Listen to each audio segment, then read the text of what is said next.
नमस्कार दोस्तों, welcome to current affairs. दोस्तों, रिसेंटली गोल्ड के प्राइस काफी तेजी से गिर गए हैं। इसका रीजन क्या है, तो इस वीडियो में गोल्ड की पूरी इकोनॉमिक्स के बारे में बताऊंगी। लेकिन ये आप देख सकते हो, gold price drops to multi months low, time to buy the dip. इस साल की शुरुआत में जो गोल्ड का प्राइस था, उसके बाद से प्राइस काफी बढ़ गया था, लेकिन फिर से अपने ही लेवल पर आ गया है। पिछले एक साल में आपको लोएस्ट लेवल पर दिखेगा। तो इस वीडियो में हम काफी कुछ डिस्कस करेंगे, तो इस वीडियो को एंड तक जरूर देखिएगा। और आपने अभी तक हमारी चैनल को सब्सक्राइब नहीं किया है तो जरूर से सब्सक्राइब कर लीजिएगा, ताकि हमारे वीडियो की लेटेस्ट नोटिफिकेशन आप सभी को सबसे पहले मिल सके। चलिए अब आगे बढ़ते हैं वीडियो की तरफ। गवर्नमेंट के द्वारा कुछ ड्यूटी लगाई गई थी कुछ गोल्ड इंपोर्ट को लेकर। 7.15% से 12.5% कर दी गई थी। जो ड्यूटी है, मतलब कि जो भी गोल्ड बाहर से आता है भारत के अंदर, वो यहाँ पर बढ़ा दिया गया। गवर्नमेंट का मेन रीजन यही था क्योंकि यहाँ पर गोल्ड का इम्पोर्ट काफी बढ़ गया था। तो उसका रीजन आगे बताऊंगी, लेकिन उसकी वजह से हमें यहाँ पर डॉलर में पे करना होता है, और डॉलर जब भारत के बाहर जाएगा तो हमारी करेंसी डिप्रिसिएट होगी। और गोल्ड का भी एक और मेन रीजन यही हुआ कि जिसकी वजह से जो हमारी करेंसी है रूपी, वो आज $1 इक्वल टू 80 रुपीज के आसपास आ चुकी है। इसके अलावा करंट अकाउंट डेफिसिट भी लगातार बढ़ता जा रहा था, इसलिए गवर्नमेंट को ये पर्टिकुलर स्टेप लेना पड़ा। अब जो इन्वेस्टर्स होते हैं, उनको जब लगता है कि मंदी आने वाली है, तो इन्वेस्टर्स एक सेफ जगह पे इन्वेस्टमेंट करते हैं। तो हाई इन्फ्लेशन के दौरान गोल्ड एक काफी सेफ इन्वेस्टमेंट कहा जाता है। जब भी ग्लोबल अनसर्टेनिटी होती है, वॉर का समय होता है, तो लोग यहाँ पर अपना पैसा गोल्ड पर लगा देते हैं। इसी वजह से गोल्ड का इंपोर्ट काफी बढ़ गया था। और यूनाइटेड स्टेट्स के अंदर इंटरेस्ट रेट है, वो अब अचानक से बढ़ाया जा रहा है। यहाँ पर दो चीज है, एक तो जब इकोनॉमी के अंदर प्रॉब्लम चलता है तो लोग गोल्ड के अंदर इन्वेस्ट करना चाहते हैं, लेकिन इन्फ्लेशन वगैरह को देखते हुए उससे भी बड़ी प्रॉब्लम आ गई है कि डॉलर जो है वो मजबूत होता जा रहा है। तो यहाँ पर शायद हो सकता है कि लोग गोल्ड को छोड़कर डॉलर की तरफ भी मूव कर सकते हैं। तो यहाँ पर दो चीज देखने को मिल रही है कि यहाँ पर जो इंटरेस्ट रेट बढ़ रहा है, जैसे कि मान लो यूएस के अंदर जो फेडरल रिजर्व है, उनका सेंट्रल बैंक है, वो इंटरेस्ट रेट बढ़ा रहा है। तो लोगों को ये लग सकता है कि जब डॉलर में यहाँ पर यूनाइटेड स्टेट्स के अंदर वहाँ की सरकारी बॉन्ड्स में जब वो पैसा जमा करेंगे तो उनको ज्यादा इंटरेस्ट मिलेगा। तो गोल्ड में इन्वेस्ट करने के बजाय हो सकता है कि बॉन्ड के अंदर इन्वेस्ट कर दे। तो इसलिए क्वेश्चन यहाँ पर हो रहा है कि इन्वेस्टर्स को गोल्ड में क्या करना चाहिए, तो ये आगे बताऊंगी। लेकिन उससे पहले आपको कुछ और इम्पोर्टेंट चीज समझनी होगी। सबसे पहले हम गोल्ड इम्पोर्ट्स के बारे में बात करते हैं। मई के महीने में देखोगे तो भारत के अंदर $5.8 बिलियन का गोल्ड इंपोर्ट कराया था। अभी इसको पिछले साल से कंपेयर करके देखिए तो पिछले साल मई के महीने में तो सिर्फ $677 मिलियन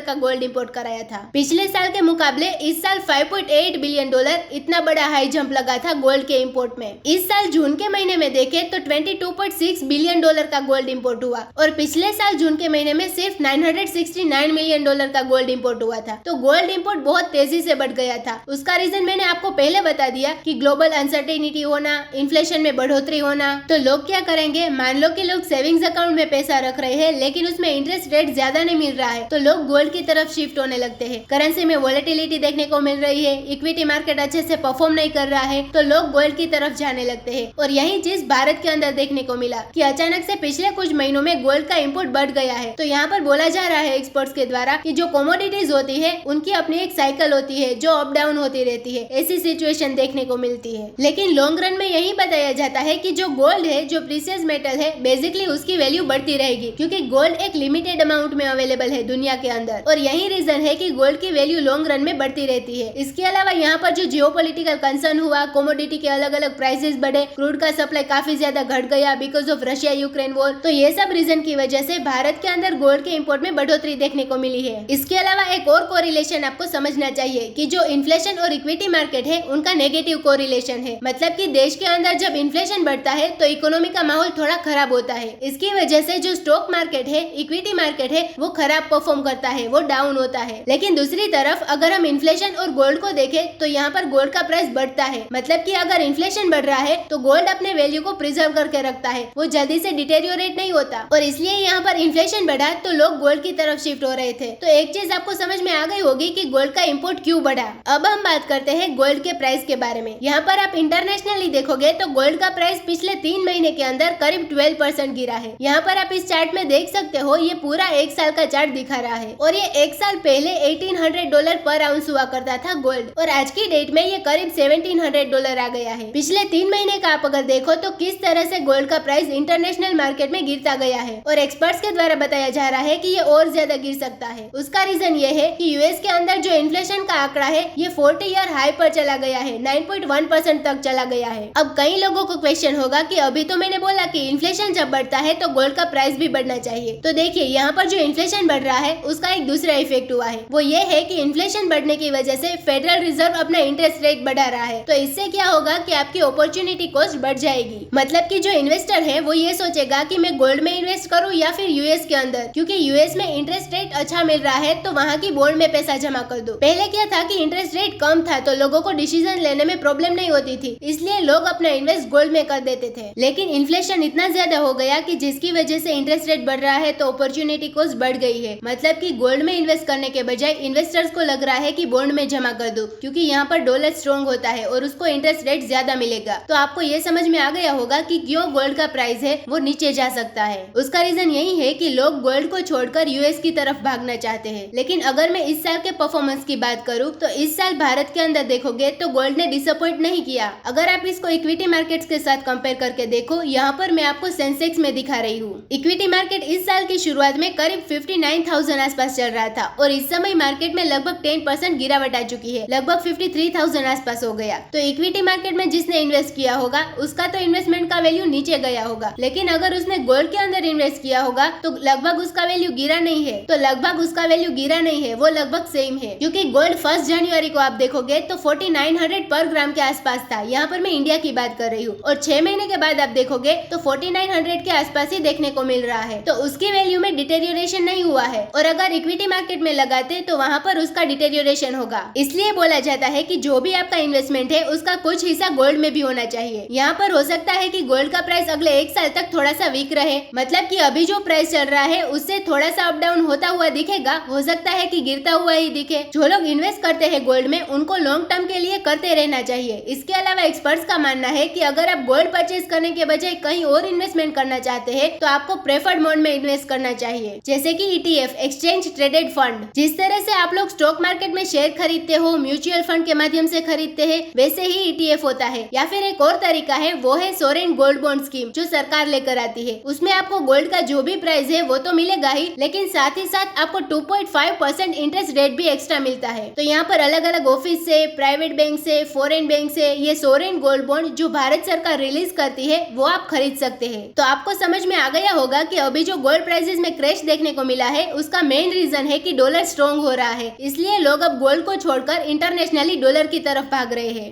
तो इसी नोट के साथ वीडियो करते हैं खत्म। उम्मीद है यहाँ पे आपको काफी कुछ जानने को मिला होगा। Thank you for listening.